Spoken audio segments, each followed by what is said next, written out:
एक काला झंडा भी दिखाते हैं और आप आज़ाद घूम भी रहे हैं। उनका कहना है कि बताइए अगर प्लानिंग नहीं है तो जो भी लोग हैं काला झंडा दिखाने वाले गिरफ्तार क्यों नहीं किए गए? क्या देश में प्रदर्शन करना गिरफ्तारी हो जाएगी इनसे? आपने विरोध गलत परिक्रमा करने किया कि स्वामी प्रसाद मौर्य का बयान जुड़ा? देखिए, मैंने कहा ना कि रामचरितमानस मीडिया पर आकर अगर जवाब ना दे तो मतलब क्या वो हिंदू विरोधी हो गया? देखिए, वो एक पार्टी के राष्ट्रीय अध्यक्ष हैं और रोली तिवारी का ये भी कहना है कि अखिलेश यादव ऐसी बातों का समर्थन नहीं कर रहा। तब आप उसे क्यों नहीं मान रहे? नहीं तो धर्म सिर्फ भाजपा का है, ये बताइए। कोई माने या कोई ना माने, अगर मैं कोई बयान भी देता है लेकिन अगर वो मंदिर जाता है तो उससे आप रोकने का कहाँ पर किस धर्म ग्रंथ में लिखा हुआ है कि आप उसे रोक सकते हैं? और ये अधिकार सिर्फ भाजपा के पास। देखिए रमन भाई, किसी ने रोका क्या? उनका सीधा कहना है कि भाजपाई आज भी हम लोग को शूद्र मानते हैं।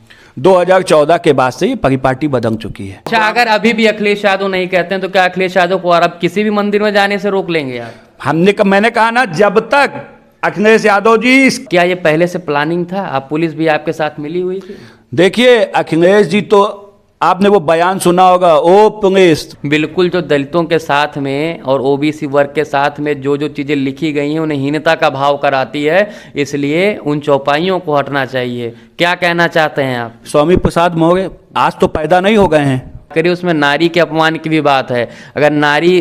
अगर समाजवादी पार्टी की तरफ चल गई तब तो आपका बहुत बुरा हाल हो जाएगा भाजपा का।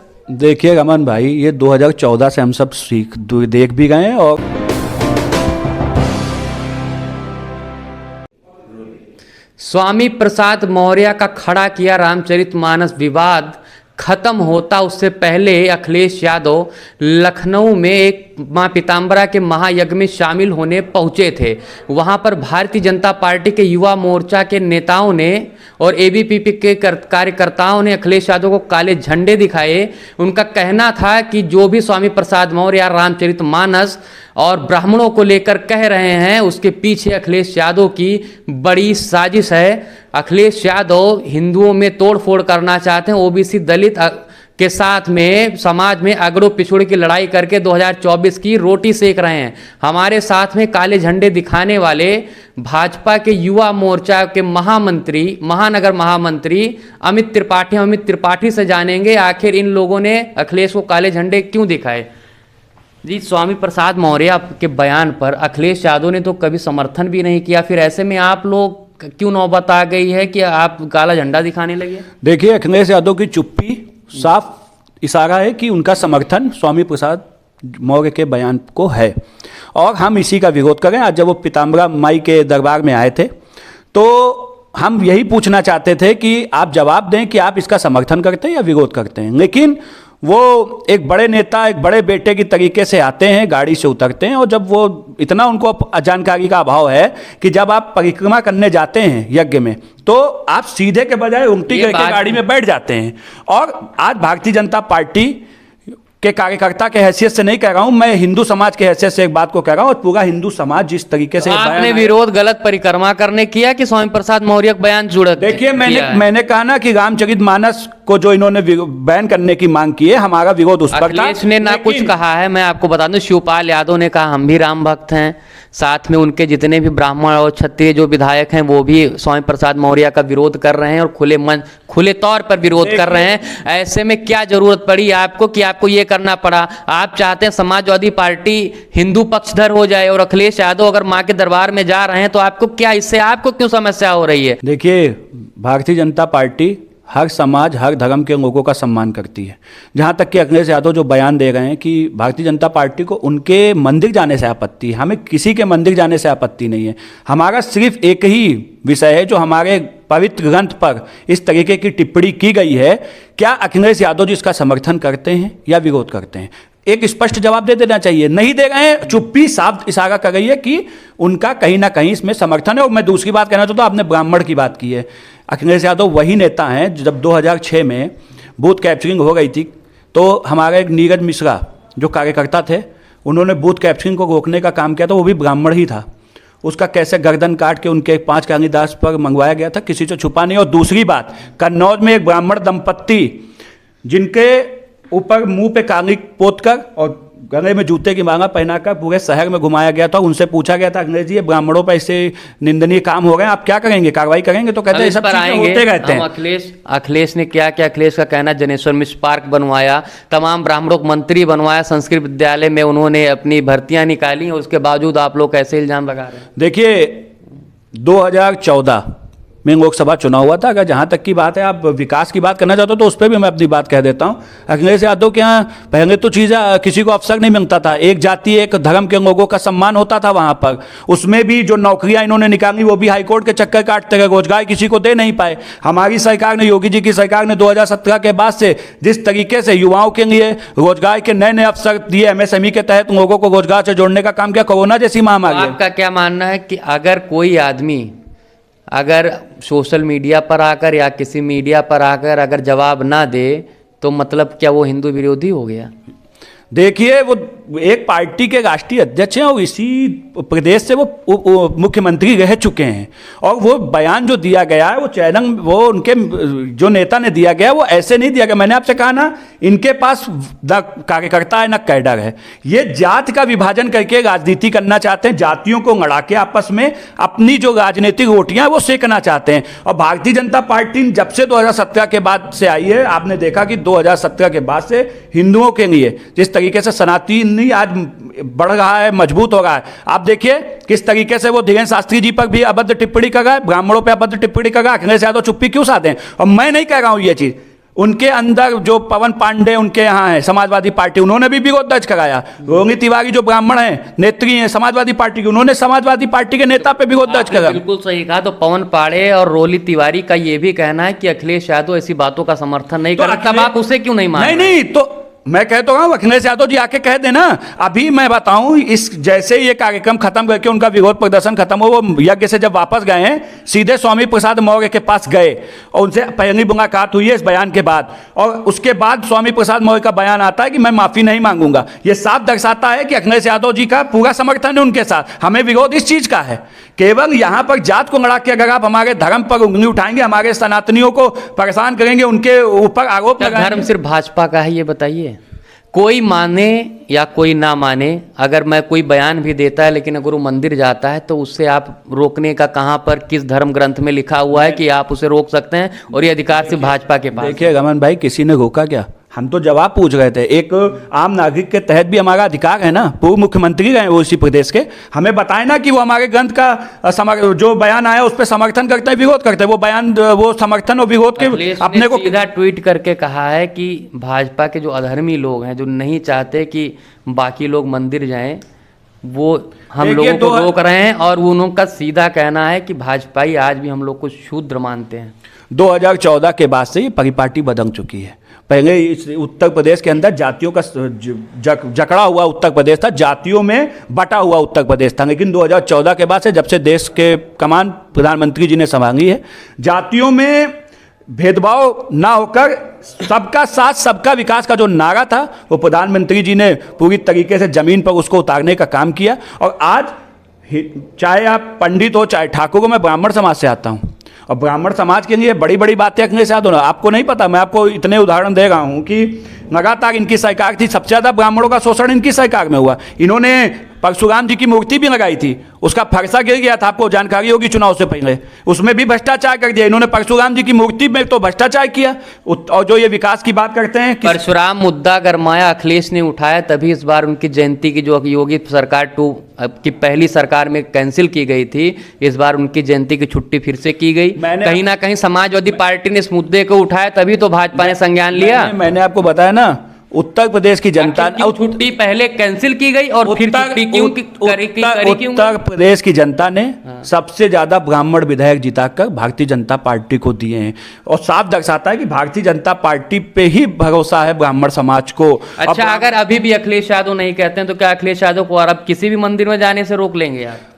मैंने कहा ना, जब तक अखिलेश यादव जी इसको, इस बयान को गलत नहीं कहेंगे, वो जहां भी जाएंगे हम आम नागरिक के तरीके से वहां पहुंच के शांतिपूर्ण तरीके से धरना प्रदर्शन करेंगे। और ये केवल एक ही जगह तक सीमित नहीं है। मैं आपको बता दूं, पूरे जब वो प्रांगण में गए हैं, आज वहां जो हिंदू समाज, जो आम लोग थे, उन्होंने उनका विरोध करने का काम किया है। अखिलेश जी का कहना है कि पुलिस कल से ही नहीं है, मैं आ रहा हूँ यहाँ पर सुरक्षा व्यवस्था हटा ली गई है, और क्या ये पहले से प्लानिंग था? आप पुलिस भी आपके साथ मिली हुई थी? देखिए अखिलेश जी, तो आपने वो बयान सुना होगा, ओ पुलिस वाला बयान आपने सुना होगा, बहुत आया था उनको। जो जिनके यहाँ पर पुलिस को बैठा के, वो आपको याद होगा एक सोफे की फोटो, जब अखिलेश सोफे पे बैठते हैं, उनके पिताजी बैठते हैं, तो एक अधिकारी, पुलिस का अधिकारी उनके चरणों में बैठता है। तो ये पुलिस को उस तरीके से समझते थे। प्लानिंग थी पहले? नहीं नहीं, कोई प्लानिंग नहीं थी। हम लोग तो, मैंने कहा ना, हम लोग तो स्वयं से गए वहां पर, हम तो अपना अधिकार मांगने गए थे। हम एज अ ब्राह्मण भी मुझे पूछना था कि आप 5% की, ब्राह्मण से इतनी नफरत क्यों है स्वामी प्रसाद मौर्य को? ब्राह्मणों से आखिर ब्राह्मण, आप स्वामी मौर्य से पूछते, अखिलेश से पूछते? नहीं, अखिलेश यादव नेता हैं, पूछेंगे। आप कोई भी देश में घटना घटती है, आदमी सीधे प्रधानमंत्री जी, और कोई भी घटना घटती है सीधे योगी जी से पूछता है। हम अखिलेश यादव जी से पूछते हैं, बताएं ना कि वो इसका समर्थन करते हैं, विरोध करते हैं। हमारा विरोध जारी रहेगा, और ये केवल मैं ब्राह्मण नहीं। अखिलेश यादव की समाजवादी पार्टी का कोई डिजिटल अकाउंट है, उसमें आपकी फोटो वायरल डाली गई है, और तमाम लोगों की भाजपा के गुंडे बताया गया है आपको। और क्या है, आप लोग एक काला झंडा भी दिखाते हैं, और आप आज़ाद घूम भी रहे हैं। उनका कहना है कि बताइए, अगर प्लानिंग नहीं है तो जो भी लोग हैं काला झंडा दिखाने वाले, गिरफ्तार क्यों नहीं किए गए? क्या देश में प्रदर्शन करना गिरफ्तारी हो जाएगी? इनके यहाँ जब नेत्री मुख्यमंत्री की फ्लीट के आगे लेट जाती हैं, प्रदर्शन करती हैं, वो विरोध सही होता है, उस पर जाकर उनको तो टिकट दे देते हैं, जेल भी भेजा गया। नहीं तो उनको टिकट भी तो देते हैं, सम्मानित करने का काम करते हैं। इनके यहाँ तो अपराधियों को सम्मानित किया जाता है। जब मुजफ्फरनगर दंगा हुआ था तो 5 कालिदास मार्ग पर अपराधियों को सम्मानित किसने किया था? अखिलेश यादव जी ने किया था। हम लोग तो आम आदमी हैं, हम मेरी फोटो वायरल करके वो सोचते हैं कि इनको ये डरा देंगे। तो हम लोग 2017 से पहले से, जब हमारी सरकार उत्तर प्रदेश में नहीं थी, तब भी भाजपा ही थे, जनसंघी हैं। अभी भी कोई बयान नहीं देते हैं उस मामले में, तो आप क्या करेंगे? देखिए, मैं सबसे पहले साफ कर देना चाहता हूं कि जो फोटो वायरल हो गई है, उस पर ये एक जो भय का माहौल उत्तर प्रदेश में है, जो लखनऊ में बनाना चाहते हैं, इनके कार्यकर्ताओं को अपना उग्र करना चाहते हैं। जिस तरीके से उस पर कमेंट आ गए हैं, आप भी उठा के देखेंगे तो हमको भी धमकियां आ गई हैं। लेकिन मैं बता देना चाहता हूं, हम लोग 2017 से पहले से भी प्रदर्शन विरोध करते आ गए। जब इनकी सरकार थी तब नहीं डरे थे, तो आज भी नहीं डरेंगे। अखिलेश यादव जी, उनके कार्यकर्ताओं तक ये मेरा मैसेज पहुंच जाना चाहिए। अकेले जाता हूँ, अकेले आता हूँ, ऊपर वाले के ऊपर भरोसा रखता हूँ। यहाँ पर किसी का कोई भय नहीं है, जितनी धमकियां देना दे दे। अगर हमारे ने कहा है, हमारी सबका दिन एक तरह नहीं होता, हमारी सरकार आएगी उस दिन एक एक बदला लिया जाएगा। देखिए, मैंने कहा ना, हम लोग कोई धमकियों से डरते नहीं है। हमारे धर्म पर अगर कोई प्रहार करेगा तो जब तक जीते हैं जिएंगे। प्रसाद मौर्य 2022 तक जब कुछ उल्टा सीधा बोला करते थे, तब तो आप लोगों ने कुछ नहीं कहा। जब वो इस्तीफा देने गए, तब आपके डिप्टी सीएम एकदम इमोशनल पोस्ट डाल रहे हैं, स्वामी जी आ जाइए, नहीं तो आप बिन भाजपा अधूरी हो जाएगी, तमाम चीजें। आज वो स्वामी प्रसाद मौर्य आपको इतने बड़े विलन लगते हैं, देखिए, कि कहा ही नहीं जा सकता। देखिए, मैं आपसे कह देना चाहता हूं, 2000 जब से हमारी पार्टी में आए स्वामी प्रसाद मौर्य, एक भी बयान उनका दिखा दीजिए हमें कि उन्होंने कहीं हमारे धर्म पर कोई प्रहार किया हो, या किसी भी तरीके से कोई आपत्तिजनक टिप्पणी की हो। 2000 जब वो मायावती की सरकार में थे और जब अखिलेश जी में आए, तब उनकी जो भाषा है वो गुंडों वाली हो गई है। जिस तरीके से वो हट दिखा रहे हैं, हट का मतलब है कि अपना घमंड दिखा रहे हैं कि मैं माफ़ी नहीं मांगूंगा। अरे तो यही देश है, यही भारत देश है जहाँ रावण का भी घमंड नहीं टिका था। मौर्य को आप क्या यहाँ से संदेश देना चाहते हैं? देखिए, मैं कोई संदेश नहीं देना चाहता हूँ। देश उत्तर प्रदेश की 25 उन्होंने कह दिया माफ़ी नहीं मांगूंगा, क्योंकि जो मैंने आवाज़ उठाई वो गलत नहीं है। बिल्कुल जो दलितों के साथ में और ओबीसी वर्ग के साथ में जो जो चीज़ें लिखी गई हैं, उन्हें हीनता का भाव कराती है, इसलिए उन चौपाइयों को हटना चाहिए। क्या कहना चाहते हैं आप? स्वामी प्रसाद मौर्य आज तो पैदा नहीं हो गए हैं, उम्र करीबन 60-65 साल है, आज तक ये मुद्दा क्यों नहीं उठाए? आज जब 2024 का चुनाव है, जब जातियों को बांटने की एक साजिश रची जा रही है, तो इस तरीके के बयान देकर आप देश का माहौल खराब करना चाहते हो, उत्तर प्रदेश का माहौल खराब करना चाहते हो। आबादी की भी बात कर रहे हो। अगर महिलाओं भाजपा इस बार माना जा रहा था कि आज महिलाओं ने भाजपा को ज़्यादा वोट दिया, और उन्होंने जो इस चौपाई की बात करी उसमें नारी के अपमान की भी बात है। अगर समाजवादी पार्टी की तरफ चल गई, तब तो आपका बहुत बुरा हाल हो जाएगा भाजपा का। देखिए रमन भाई, ये 2014 से हम सब देख भी गए हैं और महसूस भी कर रहे हैं। 2014 के बाद उत्तर प्रदेश की और देश की राजनीति में बहुत बदलाव आया है। 2014 हो, 2017 हो, 2019 का चुनाव हो, 2022 का चुनाव हो, इनमें साफ संदेश जनता ने दे दिया है कि उत्तर प्रदेश का भरोसा योगी आदित्यनाथ जी में है और देश का भरोसा प्रधानमंत्री जी में। ये स्वामी प्रसाद मौर्य की हैसियत है, अपने लड़के को चुनाव नहीं जिता पाए, खुद चुनाव हार गए, ये जनता इनको सुनेगी? उनकी बेटी अभी भाजपा में सांसद हैं, आप लोग कुछ नहीं कर पा रहे हैं। देखिए, हमारी विचारधारा के साथ जुड़ी हैं, समर्थन कर रही हैं उन्हें, आप कुछ नहीं कर रहे हैं। वो तो कह रही हैं अगर बाबूजी ने कहा है तो सही कहा होगा। देखिए उनके खिलाफ विरोध करिए। देखिए, जहां पर जो जरूरत पड़ेगी भाजपा सांसद के खिलाफ नहीं करेंगे आप। नहीं, और वो समाजवादी पार्टी के, इसलिए आप विरोध करेंगे। मैंने आपसे कहा ना, भारतीय जनता पार्टी उन हर इंसान का विरोध करेगी जो हमारे राम पर, हमारे धर्म पर टिप्पणी करेंगे। बाबूजी ने कहा है तो आपने जो कहा, मैंने वो बयान सुना नहीं है, पार्टी ने देखेगी, जो निर्णय करेगी पार्टी करेगी। और रही बात पिता और बेटी की, देखिए सबकी अपनी अपनी पार्टी, अपनी अपनी विचारधारा। वो हमारे यहाँ से सांसद हैं तो हमारी विचारधारा के साथ हैं। अगर हमारे पार्टी में रहकर कोई पार्टी विरोधी बयान देंगी तो हम लोग उस पर पार्टी संज्ञान लेगी, उसमें हमें कोई डर थोड़े है, ना हमें किसी का डर है। वो हमारे वोटर भारतीय जनता पार्टी के नाम पे सांसद हैं, अपने व्यक्तिगत उस पर कोई भी सांसद नहीं है। वो तो सुना, ये थे अमित त्रिपाठी, ये उन लोगों में से एक थे जिन्होंने अखिलेश यादव को काला झंडा दिखाया। और इनका साफ कहना है कि चाहे अखिलेश यादव हो, चाहे समाजवादी स्वामी प्रसाद मौर्य हों, जब तक ये लोग अपना बयान स्वामी प्रसाद मौर्य माफ़ी नहीं मांगेंगे और अखिलेश यादव ये क्लियर नहीं करेंगे कि वो किसकी तरफ हैं।